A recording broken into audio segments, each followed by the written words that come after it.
विजय कश्यप जी, गुलाब देवी जी, मान्य विधायकगण श्री प्रमोद उटवाल जी, उमेश मलिक जी, सहेंद्र सिंह रमाला जी, कृष्णपाल मलिक जी, रविंद्र पाल सिंह जी, संजय शर्मा जी, डॉक्टर नीता लोधी जी, श्री अबरार अहमद जी, श्री सूर्यभान सिंह जी, श्री सीताराम वर्मा जी, श्री रमेश गौतम जी, श्री जवाहरलाल राजपूत जी, श्री बिहारी लाल आर्य जी, श्री राजीव सिंह परीक्षा जी, श्री ममतेज साक्य जी, श्री देवेंद्र सिंह जी, श्री देवेंद्र सिंह राजपूत जी, श्री इकबाल महमूद जी, महेंद्र सिंह खड़गवंशी जी, राजीव तरारा जी, श्री अरविंद गिरी जी, श्री लोकेंद्र प्रताप सिंह जी और उपस्थित सभी मान्य जनप्रतिनिधिगण। मैं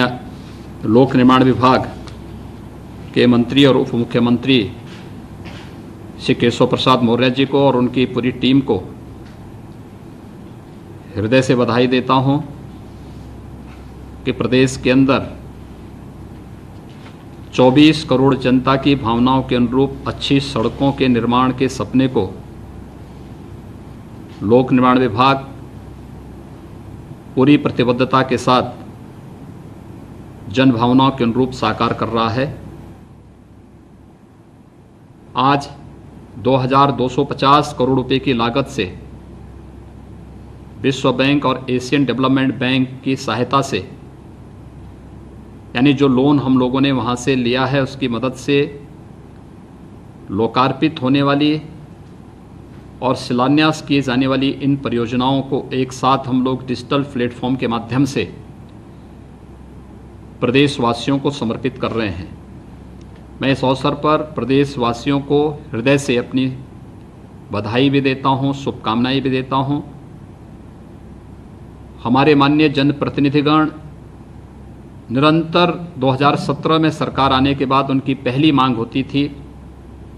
कि गड्ढा मुक्त सड़कें, और उस समय लोक निर्माण विभाग को नोडल विभाग बनाकर के प्रदेश के अंदर गड्ढा मुक्त सड़कों का जो अभियान प्रारंभ हुआ, 1,20,000 किलोमीटर से अधिक की सड़कों को गड्ढा मुक्त करने में एक समय सीमा के अंदर लोक निर्माण विभाग को सफलता प्राप्त हुई। और जो पहले उत्तर प्रदेश के बारे में कहा जाता था 2017 के पहले कि जहां से सड़कों पे गड्ढे प्रारंभ हो समझिए उत्तर प्रदेश है, आज उत्तर प्रदेश ने इस पूरी तस्वीर को बदला है। ये केवल आज ये लोकार्पण और शिलान्यास का ही कार्यक्रम नहीं, बल्कि इंटर स्टेट कनेक्टिविटी में उत्तर प्रदेश की सीमा एक देश नेपाल से जुड़ती है, 7 राज्यों से जुड़ती है। हमारे 54 ऐसे मार्ग हैं जो इंटर स्टेट कनेक्टिविटी से जुड़े हुए हैं। इन सभी को 4 लेन के साथ जोड़ने के लिए भी युद्ध स्तर पर लोक निर्माण विभाग ने कार्य प्रारंभ किया। और आज हम गर्व से कह सकते हैं कि जहां पर अच्छी सड़कें प्रारंभ हो वह उत्तर प्रदेश की सीमा प्रारंभ वहां से मानी जाती है। और उत्तर प्रदेश आज अच्छी सड़कों के लिए, अच्छी विद्युत व्यवस्था के लिए, अच्छी कानून व्यवस्था के लिए और सुशासन की एक नई नजीर प्रस्तुत करता हुआ दिखाई दे रहा है। समयबद्ध ढंग से जनहित में त्वरित निर्णय लेने और जनप्रतिनिधियों की सक्रियता और उनके साथ बेहतर संवाद का ये परिणाम इस रूप में सामने आया है। एक बड़ी कार्य योजना को लेकर के लोक निर्माण विभाग ने कार्य जो प्रारंभ किया, इंटर स्टेट कनेक्टिविटी के बाद हर जिला मुख्यालयों को 4 लेन से जोड़ने, हर तहसील और विकासखंड मुख्यालयों को भी 4 लेन के साथ जोड़ने, कभी कोई सोचता ही नहीं था, लेकिन आज ये सपना साकार हो रहा है। जहां पर पहले लोग सिंगल लेन और 4 लेन की बात करते थे, 2 लेन की बात करते थे, आज वहां पे 4 लेन की सड़कें बन रही हैं। एक एक गांव को बेहतर कनेक्टिविटी दी जा रही है। हर प्रकार से इस कोविड-19 के संक्रमण से जब देश और दुनिया प्रभावित है, तब भी विकास की परियोजनाएं कनेक्टिविटी की हो, चाहे वह ब्रिजेज की हो, निरंतर उस कार्यक्रम को विभाग बढ़ाने का कार्य कर रहा है। आवश्यकता पड़ी, हम लोगों ने बजट से भी पैसे देने में कोताही नहीं की, और आवश्यकता पड़ी तो वहाँ पर विश्व बैंक से, एशियन डेवलपमेंट बैंक से, हुडको से, नाबार्ड से या अन्य राष्ट्रीयकृत बैंकों से भी हम लोगों ने ऋण लेकर के अच्छी सड़कें लोगों को मिलें, जनता को मिलें, इस पर एक प्रभावी प्रयास प्रारंभ किया है। और आज उस प्रयास का परिणाम हम सब के सामने इस रूप में आ रहा है कि एक साथ हम लोग 2250 करोड़ रुपए की योजनाओं की, इन परियोजनाओं का यहाँ पे लोकार्पण और शिलान्यास के साथ हम सब जुड़ रहे हैं। ये सचमुच प्रदेश के लिए एक उपलब्धि है, और ये उपलब्धि का एक छोटा सा हिस्सा है। इससे भी कई बड़े बड़े कार्य हुए हैं। वे कार्य हमें फील्ड में जाने पर देखने को मिलते हैं, और उन कार्यों को जनता के द्वारा अपनी स्वीकृति मिलती है। ये चीजें इस बात को प्रदर्शित करती हैं कि जितने बड़े पैमाने पर धनराशि हम खर्च कर रहे हैं, अगर पिछली सरकारें भी उस राशि का उसी रूप में सदुपयोग की होती तो संभवतः अब तक प्रदेश के अंदर हर एक विकास खंड मुख्यालय भी 4 लेन की कनेक्टिविटी के साथ जुड़ गया होता। लेकिन ये चीजें इस बात को साबित करती हैं कि पिछली सरकारों ने जनता के धन में ज्यादा बंदर बांट किया, उसका दुरुपयोग किया। 2017 मार्च 2017 के बाद जब कार्य प्रारंभ हुआ, आज वह कार्य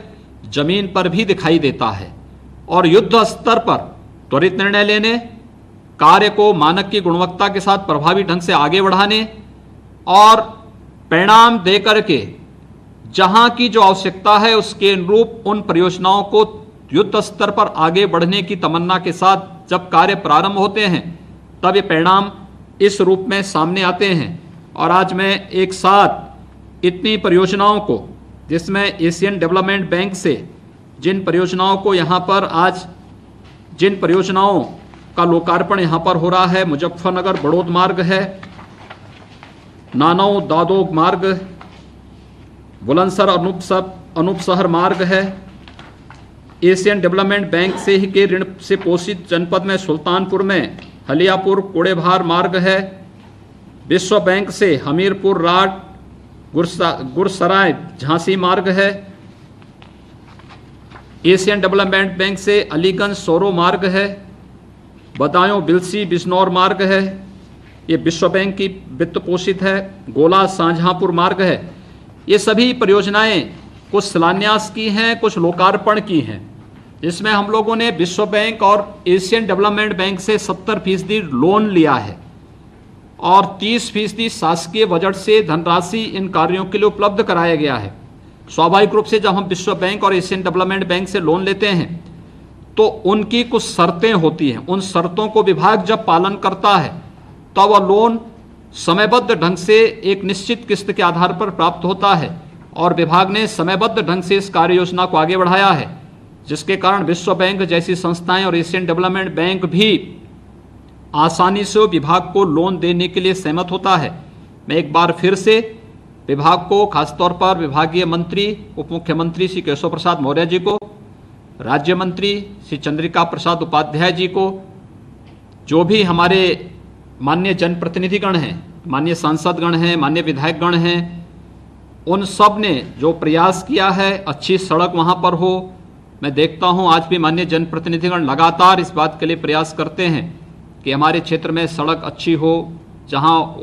ब्रिजेस बनने हैं ब्रिजेस बनाने के लिए, जहाँ आरओबीस बनने हैं आरओबीस के लिए, जहाँ पे अंडरपास बनने हैं अंडरपास के लिए निरंतर प्रयास करते हैं, और आज उनकी मेहनत साकार रूप ले रही है। मैं इस अवसर पर उन सबको भी हृदय से बधाई देता हूं, अपनी शुभकामनाएं देता हूं और विश्वास व्यक्त करता हूं कि विकास की प्रक्रिया एक सकारात्मक माहौल में निरंतर इसी प्रकार से आगे बढ़ती रहेगी। मैं एक बार फिर से आप सभी को हृदय से बधाई देता हूं, अपनी शुभकामनाएं देता हूं, और लोक निर्माण विभाग के द्वारा सड़क निर्माण के लिए बेहतर और अच्छी सड़कें ये विकास की आधार होती हैं, ये निवेश का भी आधार बनती हैं, और उसके लिए जो प्रयास प्रारंभ हुआ है इसके लिए आप सभी को मैं हृदय से बधाई देता हूँ, शुभकामनाएं देता हूँ। धन्यवाद। जय हिंद।